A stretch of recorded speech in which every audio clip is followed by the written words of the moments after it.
Hi, and thank you for tuning in to Noir History. I'm Natasha, and I'll be sharing what I've learned about William R. Pettiford. William Reuben Pettiford was born on January 20th, 1847 in Granville County, North Carolina. At a time when many black people in the South were enslaved, his parents, William and Matilda Pettiford, were free.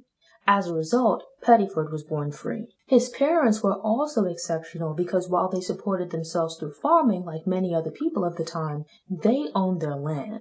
Pettiford helped his parents on the farm, but was privileged to receive reading lessons. When he was about 10, Pettiford's parents sold their farm and moved to Person County. In this new location, Pettiford received formal instruction from a private tutor. In January of 1868, Pettiford turned 21 and converted to the Baptist faith on July 4th. A month later, he was baptized in Salisbury by Reverend Ezekiel Horton and found work as a clerk at Pleasant Grove Baptist Church. The following July, Pettiford married Mary Jane Farley, and the couple moved to Selma, Alabama. Pettiford supported his young family as a teacher and farmer, but the marriage ended tragically when Mary died 8 months after their wedding. Pettiford resumed his education at the State Normal School in Marion. He spent most of the 1870s balancing attending school with teaching to cover his expenses. Pettiford married his second wife, Jenny Powell, in 1873, only to become a widower again in 1874. He spent some time as a principal in Uniontown but resigned in 1877.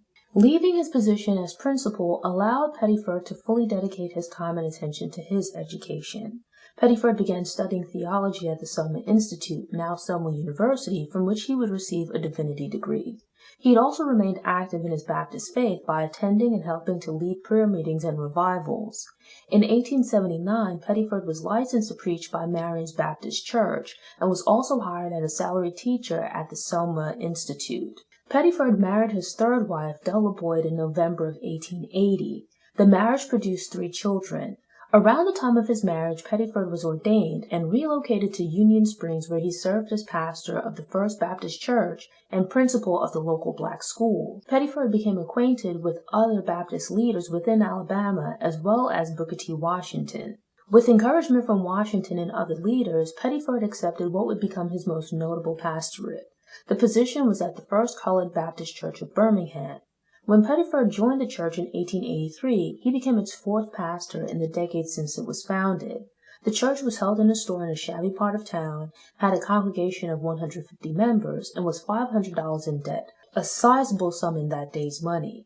Under Pettiford's guidance, the church was debt-free within a year and raised money for a building. The church was later renamed the 16th Street Baptist Church, and Pettiford served as its pastor for 10 years. Pettiford assisted the sick and helped with burial expenses through the Christian Aid Society.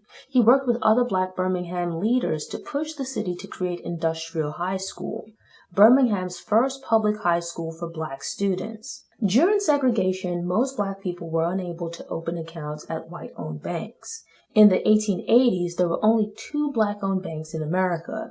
William Washington Brown was president of one of these black-owned banks, which operated out of Richmond, Virginia, and was considering opening a branch in Birmingham. Pettiford welcomed the idea of providing Birmingham's black community with a bank that would encourage saving and financial independence, but not from someone outside the community. Pettiford joined forces with other black leaders for a 3-month campaign to raise awareness and funds for the Alabama Penny Savings Company.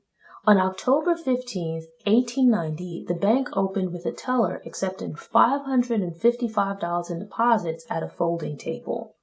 On its second day of business, the bank made its first loan of $10 to be repaid within 30 days with 50 cents interest.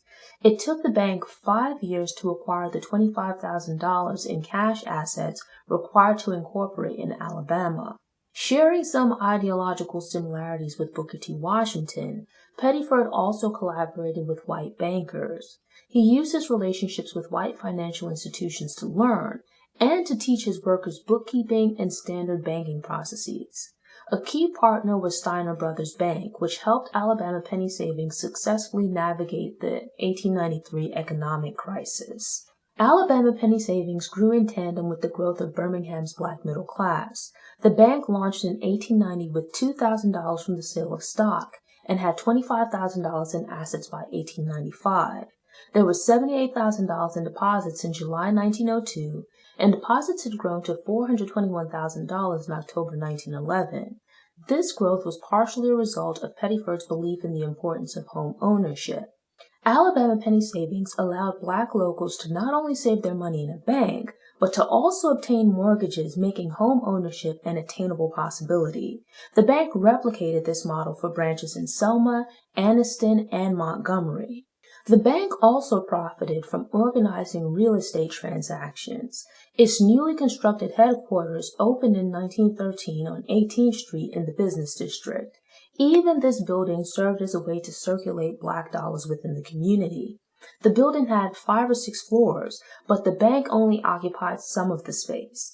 The rest of the building served as office space for other Black-owned businesses and professionals, which generated $8,000 in rent.